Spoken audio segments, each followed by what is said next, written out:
welcome to World Kitchen Ethiopia. I have a very special guest with me today who some of you will recognize from the center markets and local farmers markets if you're here in central Pennsylvania. If you're further out, she may be a new face to you.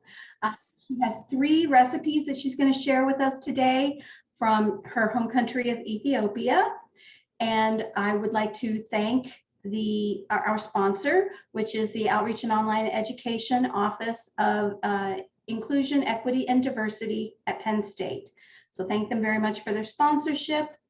And I think because we have 3 recipes to get through, I'm going to go ahead and introduce my guest chef today. Come on over. Etayehu? Yes. And your last name is pronounced? My last name is Zenebe. Zenebe. Okay. And you are from Ethiopia? Yes. But you've been here for quite a while. That's true. All right. I'm going to let her tell you a little bit more about herself and about the recipes she's going to be creating for us today. And I'll be behind the scenes if anybody needs anything. Feel free to unmute yourself if you have any questions or pop your questions in the chat and I'll be sure to ask. All right, take it away. Okay. Hello, everyone. My name is Etayehu Zenebe. I live in central Pennsylvania. I have a small business. I have a food truck, Ethiopian. I cook Ethiopian food, very traditional way. And today I have 3 basic recipes for you. I hope you can follow through and you can enjoy it. And we will start. Thank you. So we're going to start with a lentil dish, right? Yes. Okay. To do the lentil dish, we have actually the lentil. When I am cooking, I can get the whole lentil, the red lentil, not the split one. But today I found the closer to that one. It's a split red lentil. We can start with that one. So this is the one that you, this is the one that you were able to find locally here. Okay. Yep, go right ahead. Yep. Okay. So she's going to first start by, she's rinsed her lentils, right? Yes, the lentil is rinsed and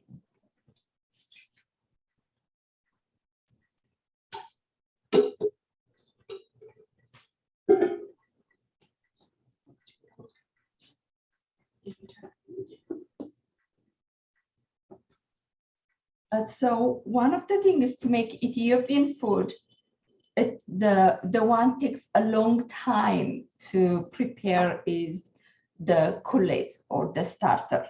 So I made that for you, actually, especially for the people who live in a central Pennsylvania, and most of you who come to my market, I will be happy to offer you the next 15 days.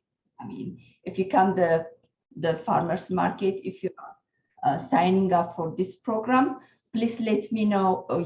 I owe you a cup of kullet. You know that. Okay. So to start the dish, the lentil dish, we start with this one. We're gonna mix the kullet and the misr, the washed and dried misr together.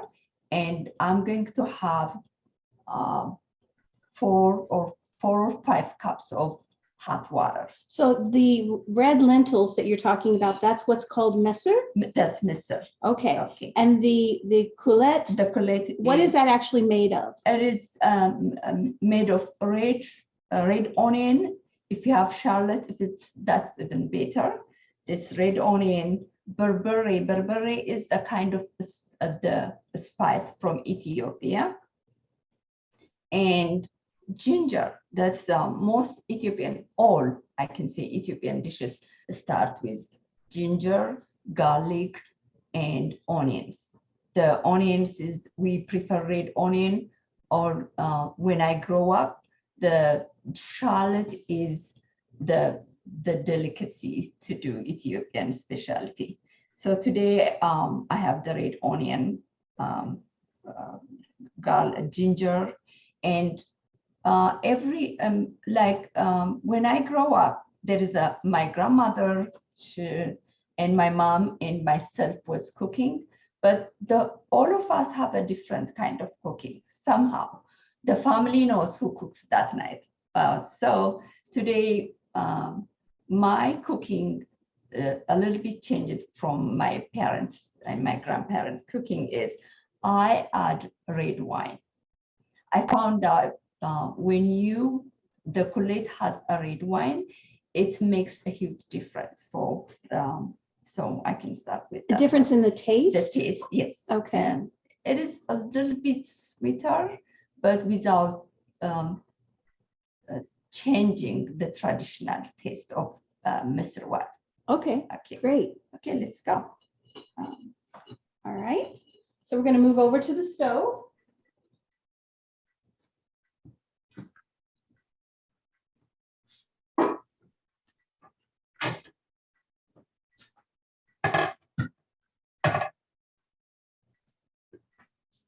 What temperature to start with here? Let's start with High? medium high. Medium high? Okay. So we're starting medium high with the prepared coulet and the washed lentils. The amounts are in your recipe. You need to mix it. The one thing is you don't need your missile or lentil stick to your pan, especially for the first 5 minutes. So you just mix. I season my food every time when I add something, I season it. So I'm gonna add the sea salt, a little bit of sea salt and black pepper. Okay, let me get that for you. Thank you.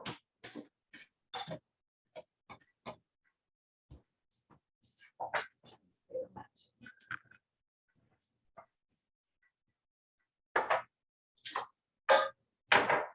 When I grow up, most of the time there is no recipe in Ethiopian cooking, but I try to make recipe for you. At the same time, please feel free to just practice until you get it your own taste. So while you're stirring the lentils, can you tell me a little bit about your childhood and growing up in the palace? Yes, yes, my grandmother works for the palace when Ethiopia had a king in the 70s.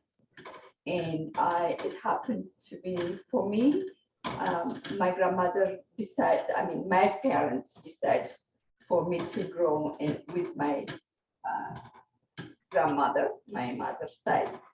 So when I grew there, I was in the kitchen playing and doing my stuff. I didn't even know I am observing and learning how to cook. So by the time when I am 13, one time I just didn't like what we have for dinner and I cooked. And my family just loved my cooking. And I said, what's the big deal? Everybody can do that. And my mother said, no, it's not for everybody. Somehow you have a gift and you keep it.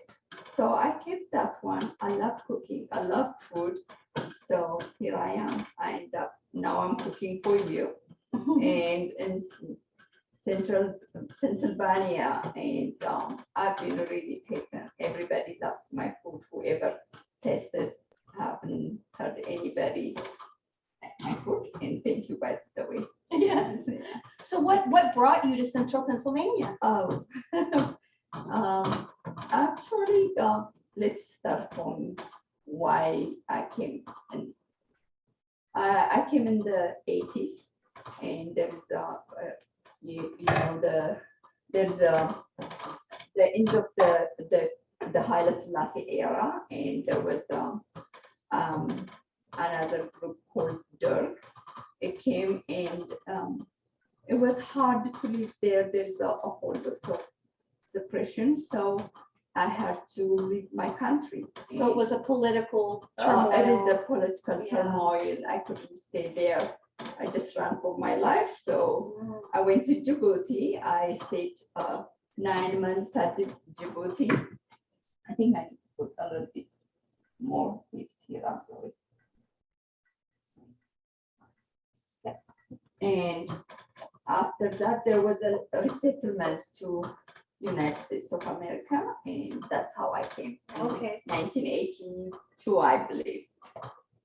So I was in different places, but and one time I just want to learn about food. So I have some friends, I mean, especially for organic farming. I've been in organic food the last 35 years. So I know organic is good for us, and so I have some friends. They make me connected to people in central Pennsylvania. I learned some organic farming I was with them for 9 months. Oh, okay. Yeah. So you kind of worked with them and learned more about Yes. organic farming. Yes, farming. And then I also combined the organic farming by buying stuff from farmers, and I do my cooking. So it goes hand to hand. Mhm. Yeah. And your local business is called Etey? Etayehu Zenebe. What does that mean? Everybody in my village called my mother Etey. It's not even her name. Oh. That's just the respect from the community. So I am trying to honor that. So I call my business Etayehu Zenebe. And what is gursha?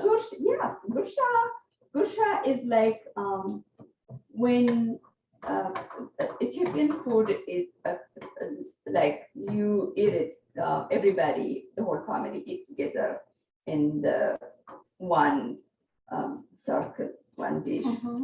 So the mother usually watch who is not catching up with the eating, especially when everybody's children. And so she prepared a gursha, which is a mouthful, and feed the loved one. Oh, okay. That's how the gursha comes. Okay, so it's kind of a mother's love. Oh, yes, it is. Nice. And the food, yeah. So you've been slowly adding the water to your Yes. lentils. And now I add everything. I will let it to simmer. Now we're safe. We can actually we can go to the next dish. Okay. Yes, this one is safe. We're gonna cover it and wait until it simmer. But at the same time, we don't just let it stay here. We Okay. have to keep coming Coming and simmer. stirring it every now and then. Okay, we'll do that. A little bit more water in there. Okay. Okay. Thank you. So next thing we're going to work on is our green bean recipe, Yes, it is. correct? So to do the green beans, we have the onion. You cut it. This is the way you cut your onion for green beans. Yeah, it gets like this.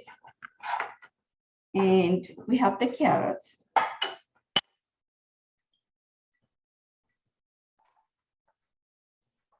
It's a kind of matchstick size. Yes.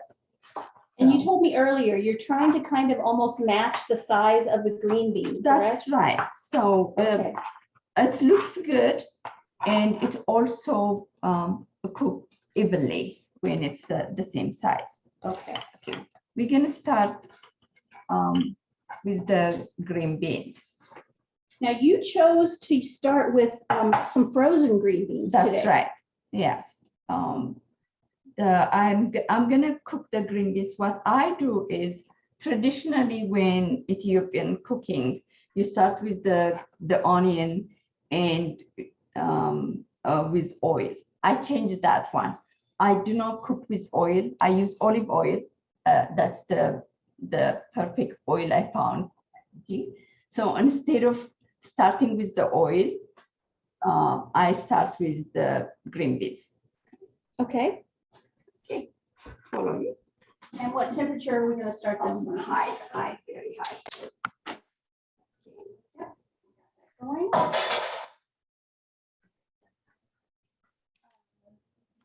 No. Okay. That's fine. So I have some water. You just put a little water.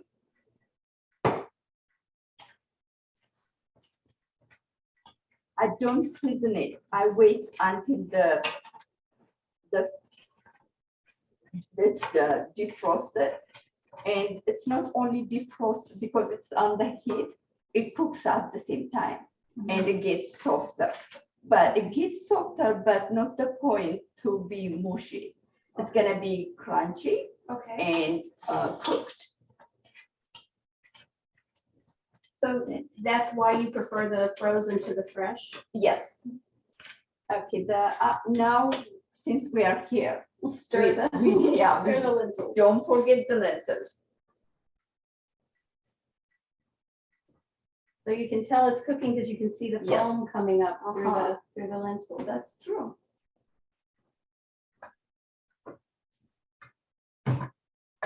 I was just thinking this makes a beautiful color combination for fall. Green, Orange, Orange yeah, and reds. red, and yeah.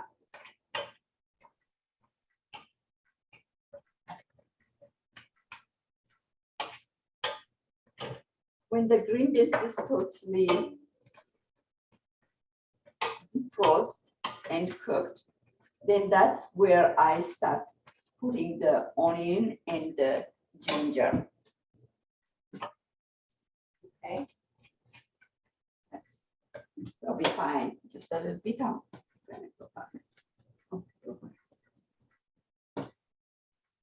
So this combination that you've created, ginger is in the spoon, right? Yes. Ginger? Yes. This is a ginger that you have already prepared at Yes, home, right? it is. So it's more of a ginger paste? That's right. Ginger is sometimes really overpowering the food. So we have to make sure we don't, like I use it first, so it goes, it's not gonna be overpowering. And I'm gonna put some red onion, so.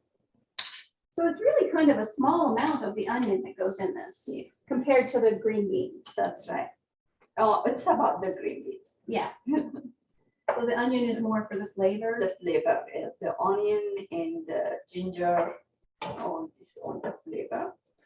And it's when you put it in the high heat and stirring it, it gets balanced everything.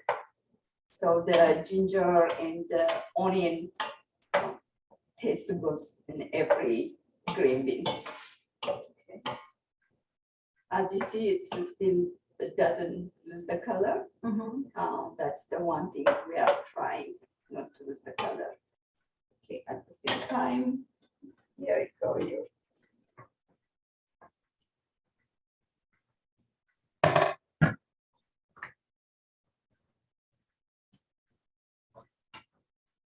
Yeah, now I can tell that the lentils are starting to puff up slightly. It looks like they're expanding.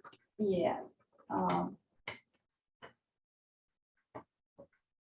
The green lentils really the very staple in Ethiopia, because Ethiopia, the most of Ethiopians they fast like almost 200 days in a year. Wow. So that means there's no dairy, there is no meat, and your best bet is lentils. Lentils in a different ways. Here.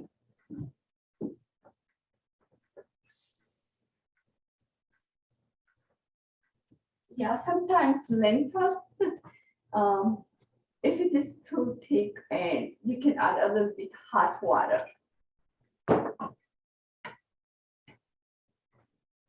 So you want it to remain sort of soupy? Soupy, yes, Yeah. not too soupy, but it's like Yeah. stew kind of. Yeah.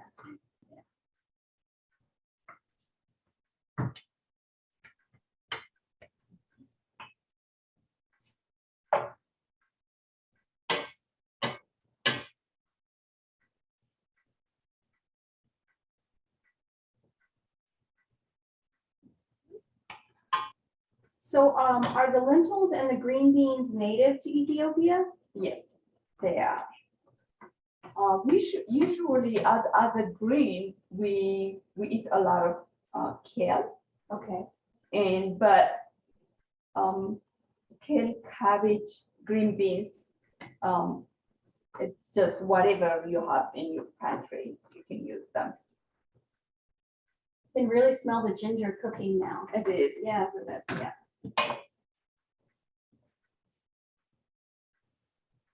So what I'm trying to do here is I put a little water when I start for the green beans.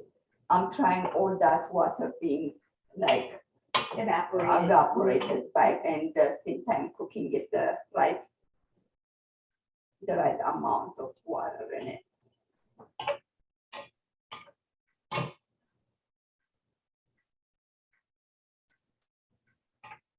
So it's you can smell the ginger, but not like a whole lot of ginger. Yeah. It gets a little bit down now.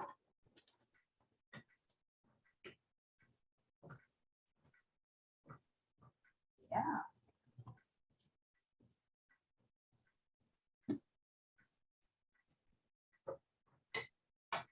So I can tell you're cooking using really all of your senses. That's right. You're smelling, you're seeing.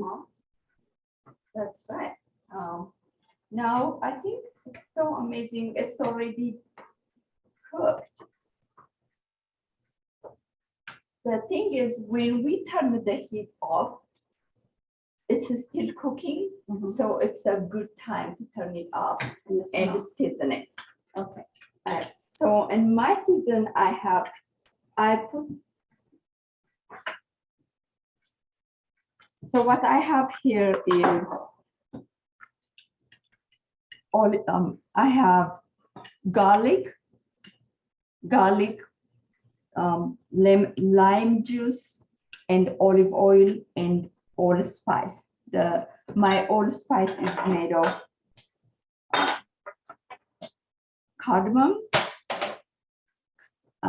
cinnamon, a little bit cinnamon, and cloves.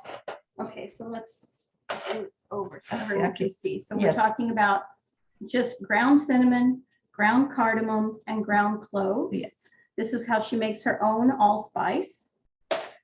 this is how, yeah, I make all my own allspice. So for the, So you're using a mortar and pestle yes, I do. to crush your Crush, oh, yes, I crushed this one. I put a little bit salt. I can, yeah. the salt. Okay, let me grab that. Yeah, you can put a little bit salt and crush it.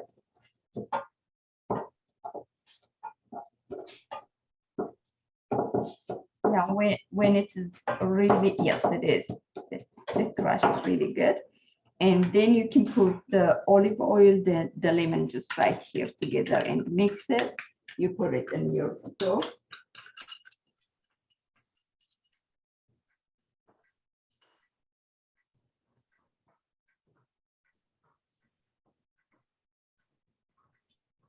So we mentioned lemon, actually using lime. I put Lime lime. juice. Yes, I put lime. Right. Yes, half of the lime juice I use. And now I'm gonna taste for this. Okay.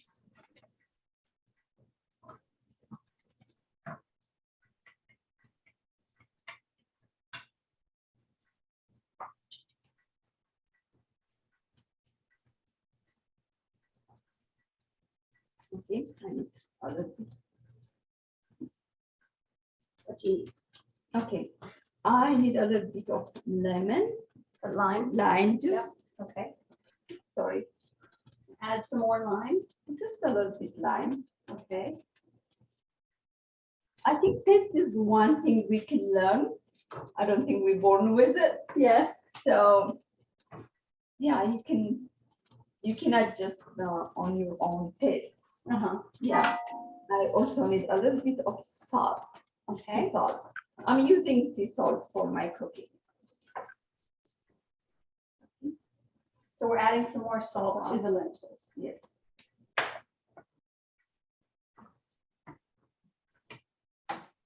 That's that. I'm gonna cover it.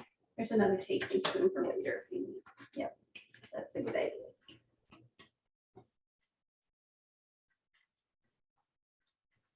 That's good. Okay. Very good. Okay, it's done. Let's cover this one. Okay. Let's pinch the green beans. Now the green beans is cooked. Yeah, it's tasting is the only way. Yeah, everyone, That is good. the green beans were still cooking, but we just turned them off. Yeah, my seasoning, I always finish with garlic, olive oil, and lime juice. A little bit of olive oil. Lime juice. So if you're doing this at the end, when you're finishing the green beans, you're not really cooking the garlic. No, Okay. if you cook the garlic,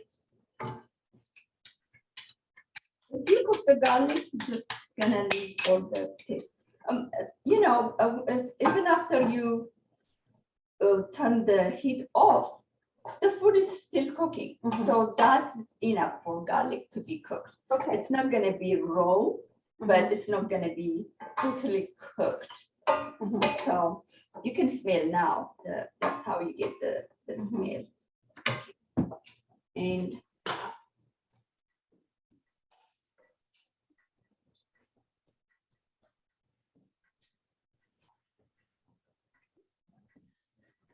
you know, I forgot the carrot to cook. So I'm gonna put it right here and cook it. But when you forget something, it's okay, really. You can Turn it back okay, on. yes, turn it back on. Okay. Um, So the carrots should have carrots, gone in. no, it's gonna be like 2-3 minutes to cook. Carrots. So at what We point? want, yes, At one what point in the it was cooking? when the water is down. Okay. That's the time we need to put Carrots. the carrots. Okay. Sorry. Okay. But my carrots, even I want it to be really, really crunchy. So I put a little water.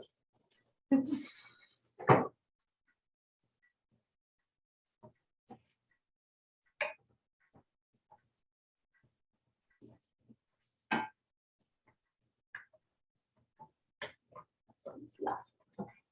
Thank you.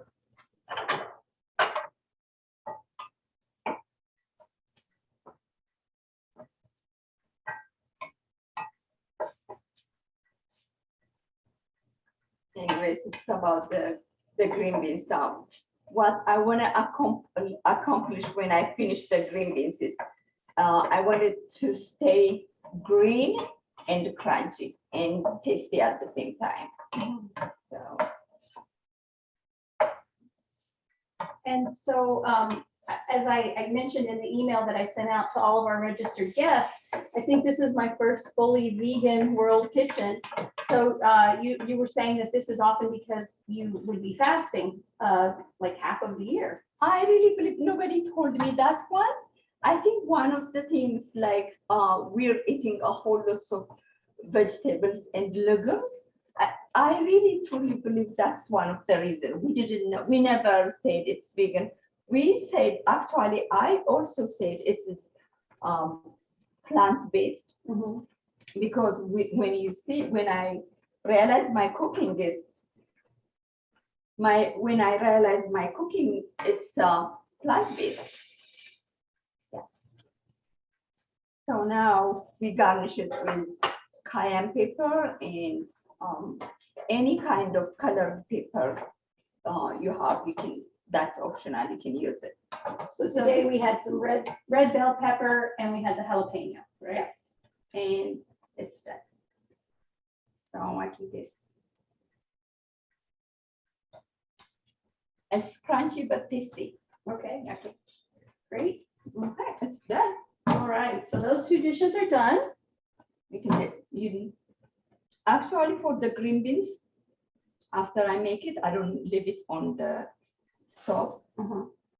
I'll move it away, so it's not gonna keep cooking. Off the stove. Yeah, okay, so just off the burner. Okay. All right. Let's see. They have questions about complementary proteins. What would you recommend to serve with the lentils? Do they use rice or something else? Okay, yes. Go ahead. Okay. Lentil is, I think, a good source of protein, I believe, and it is. It is a good source of protein.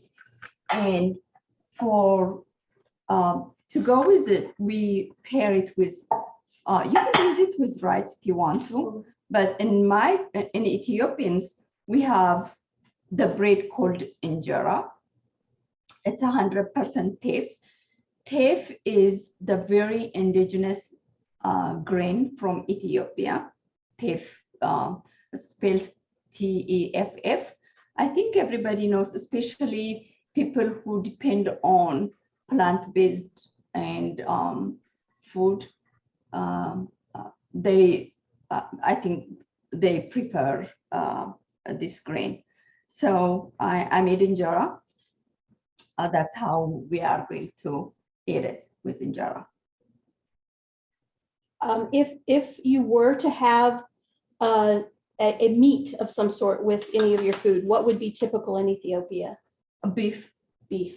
I'm so glad you mentioned that one, because like, let's say, if I make this dish Tuesday, I mean, let's say Wednesday, if I want to eat it Thursday morning, because lentil goes like days, it's good. The more, the Thursday morning, Thursday is not a fasting day. So I might add a little bit of cooked meat and the lentil, and add a little bit of clarified Ethiopian butter called kibe. So that takes it to another, yes, it's first, it's for everybody when you cook it the way I did lentil today. But when you are a meat lover, you can add that one. So it's so beautiful, especially that one with Ethiopian coffee. Oh, That's okay. Amazingly, we eat this food for the breakfast, lunch, and dinner. Oh, You don't okay. get tired of it, trust me. Okay. Yeah, so that's how we All do right. it. Okay. So we'll show this a little later when we're ready to show all of our dishes. Okay. But we wanted to get that explained. All right. So the next dish will be the tomato Yes. salad. Yeah, I'm gonna show you how I cut the tomato salad for the tomatoes. I'm going to wash my hand. Wow. Hand washing is the big thing in Ethiopia. I think it's a big thing everywhere, and the No. pandemic only made it more so. Okay. So you take the core.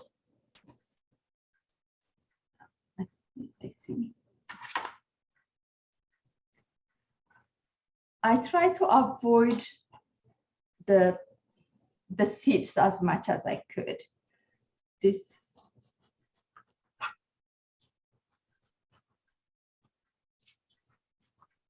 Someone said that there's an Ethiopian coffee that is their favorite. I'm sorry, I'm not sure. I'm sure I'm not gonna say this.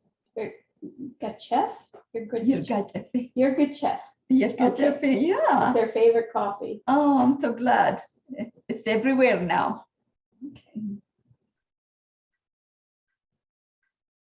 So you're pushing the seeds out. Yes. And just keeping the meat. Yeah. Okay. So For the tomato, just make like a little square.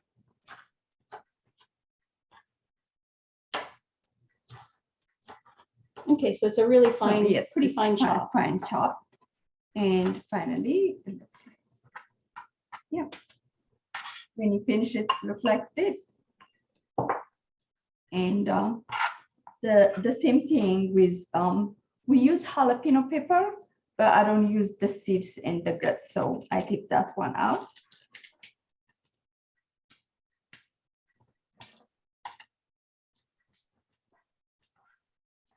And Oh. I am trying to keep it the same size. Again, for local folks here in the State College area or Central Pennsylvania area, we have a local independent bookstore called Webster's that serves an Ethiopian coffee. That's right. Thank you, Webster. And then the same thing with the red onions. And now it looks like this. Nice. Okay. So I'm gonna have a spoon, Okay. and I have a spoon.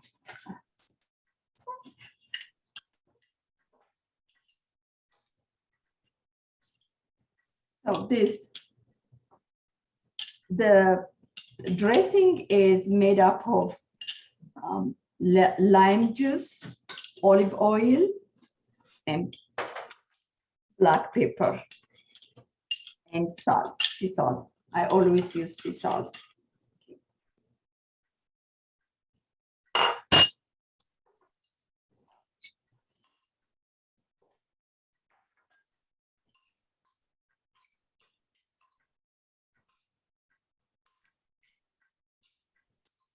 Tasting is important.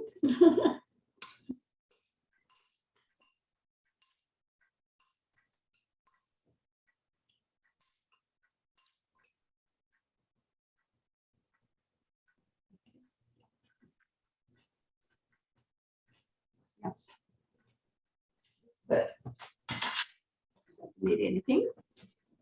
I think all the dishes are ready now. Okay, so We we're can gonna put them since, together. since we have a little time, do you want to talk a little bit about the injera? We said Yes. if we had some time, we might show folks how that Yeah. is done. Even though the batter takes quite a while to, what would you say, ferment? Or Yeah, yeah. it is like, it's like a sourdough. You Mhm. start, yes. To start with the starter, you put hot water. It's, I can say 110 Fahrenheit hot water, and the tape flour. You just put together and wait for 24 hours. It ferments by itself, nothing added. And then that's your starter. And then you can have like 2 to 3 cups of tape flour and that batter. You mix that one, and you need to put it 75 Fahrenheit temperature all the time. I think that's the hardest part to make injera. And then it could take from 3-4 days to 7 days to make injera. How do you know it's ready? You can it's the water and the batter separated. Is that the So, batter that you have? Yes, I there? have the batter, Okay. but I'll just show this one, yes, this one is what it it. So looks like. yes, if okay, this one is the ready-made butter, because since I have my market 3 times a week. That's Tuesday at the Bollesburg Market, Thursday at the Pine Grove, and Saturday I have a Center Market, which is the one I start online. Many of you in Central Pennsylvania know me about Etey's grocery about from Center Market. So I have a little bit butter left. So wish me luck. I'm gonna try. I'm not sure it's gonna. Okay, you put your. We have a special kind of pan to make the injera. So, Well, maybe we can just get it, I think we can get it about this far, get it in the camera. So that's about all we're gonna be able to do because of the cord. So right now I'm putting it 450-degree Fahrenheit, which is the max for this. So this is Specifically just for injera. for making injera. Yes, this is for your injera to take out. You don't use your hand, it's very hot. So you take this and take the injera. There's a certain, you learn that there's a certain way to take it and put it on the circular tray. So what you have there, you want to bring this over and just kind of show folks what that looks like. This is what it looks like when it comes off. Yeah, it's not, I just cut it, but yeah, she made the cuts, but this is how large it is. And this is one piece of injera, and then underneath you'll see there's more. So she's got layers of the injera there. And injera, it makes like one at a time until we get something better. And for those of us who are not capable of doing what she does have this available at the market she goes to. She does sell this at the market. And just be considerate to pre-order it because it takes time. I'll be more than happy to sell injera. It's gonna be in my old markets. It's gonna be available for you as long as I know you want it. Yeah. So that's the reason. I'm sorry, some of my customers who really love injera, when I say I can't sell you injera, it's no, I don't want to sell you because it takes time, and just pre-order it would be good. Okay, let's see. Yeah, it has to be a little bit hot. So while we're waiting for this to warm up, maybe what we could do is go ahead and plate up our dishes. So we can maybe, typically now it would all be on one platter. Is that how it's served? Right. Okay. Yeah. First you have to put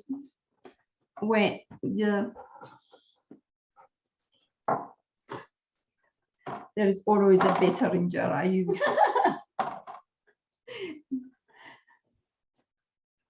I think all homemade, it's not going to be uniform. You can get some is good, some is not. So do you have any idea how this compares nutritionally or calorically to something made with just flour, like my goodness, flour? I think I can say, you can Google it, really. Don't even listen to me. Okay.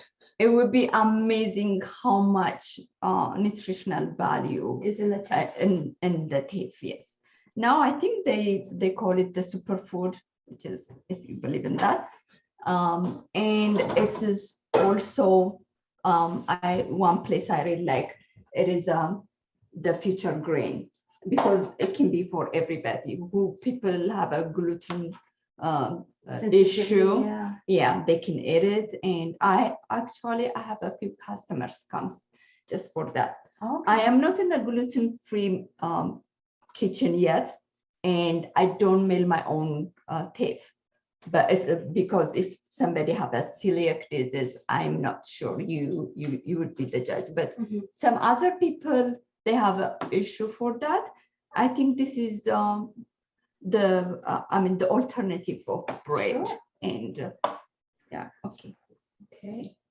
So we're gonna dish it. There is one main dish goes in the middle. Today it's gonna be our misir wak. Maybe use. Wow, sounds good. Yeah, it goes in the middle. And the other thing is we use different serving spoons for every food.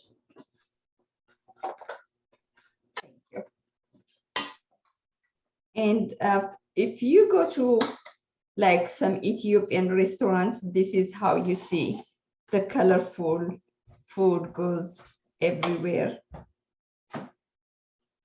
Okay. Put this into the camera here. Yeah. There we go.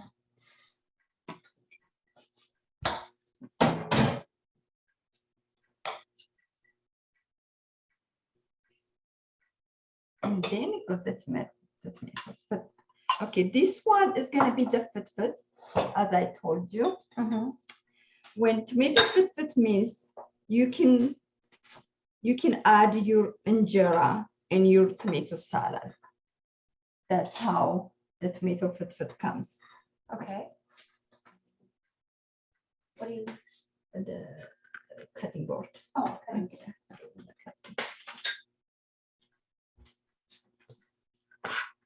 Yeah. Okay, you just cut your I see. injera.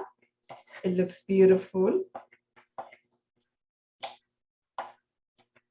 Someone mentions that teff is higher in fiber than many other grains. Teff flour has up to 12.2 grams of dietary fiber per 100 grams. In comparison, wheat and rice flour only have 2.4 grams. So while the same serving of oat flour has 6.5 grams. So a lot more dietary fiber in the teff. And thank you, Wolf family, for including the URLs for center markets and Etey's Grocery. Thank you. That's why I love my customers. They speak for me. You are my mouse, my eye, my everything. Thank you. Okay, so you're putting that inside the actual Yes, tomato salad. Tomato salad, Mhm. and we fit. Mhm. Okay, everything when you put in cold thing called fit. Oh. Voila. And then you need to have the injera. That's your like since we don't use fork or knife when we are eating, so your injera is your utensil. What we do is what that you see, I have the already rolled injera. We can put it around.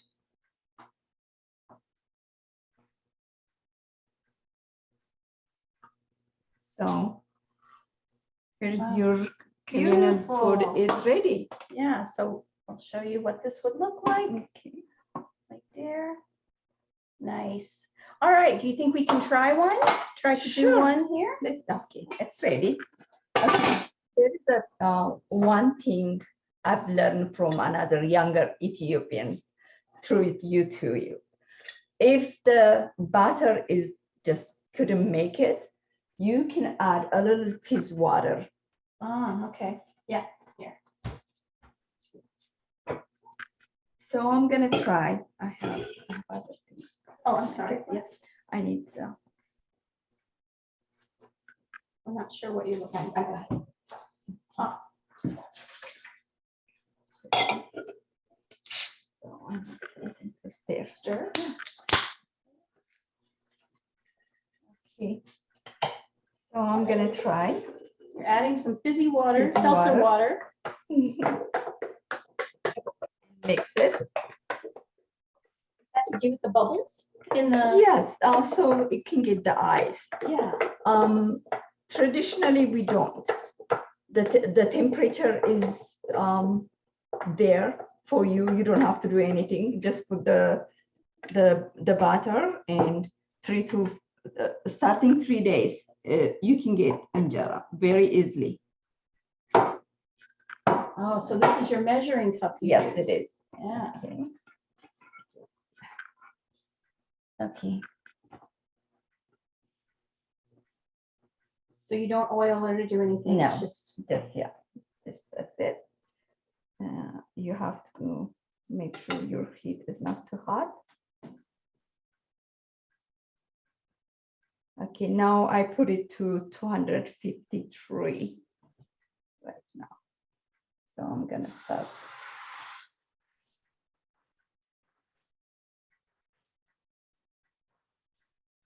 wow. I think it's gonna make it. It did make it. Yeah. You wait until about 85% of the butter is gone, and you cover it. The steam is the one makes the injera ready. Okay. Okay. So we're covering So it. 1 minute, you're gonna have injera if it works. So on your market days, you make this in the morning before you go? It depends. I make sure like closer to the market. That's how I made it. Because I know today when you came, you were saying the weather could have affected whether or not Yes. this would work. Yeah. So if it's too humid, that's a It is problem. too humid, it's too cold, or just sometimes we have the weather like it's hot now, all of a sudden it's go cold. Your injera tells you what kind of weather you have. Okay.